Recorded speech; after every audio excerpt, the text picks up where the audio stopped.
everyone, Sue here from 1A Auto, and that is not Dr. Sue, it is Automotive Sue.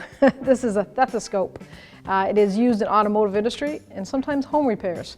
As simple as home appliances, electric motors, ceiling fans, and then with cars, you can hear wheel bearings, you can hear pulley bearings, crankshaft noise, pretty much anything travels through this steel rod into this little tube that has like a diaphragm.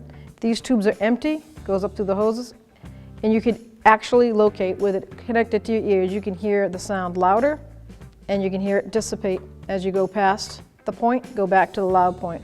And that's how you can solve a problem with these. And like I said, you can use them at home, you can use them in automotive. They come apart for easy storage. This rod comes off, so it can fit in any toolbox. Nice small drawer. Easy peasy.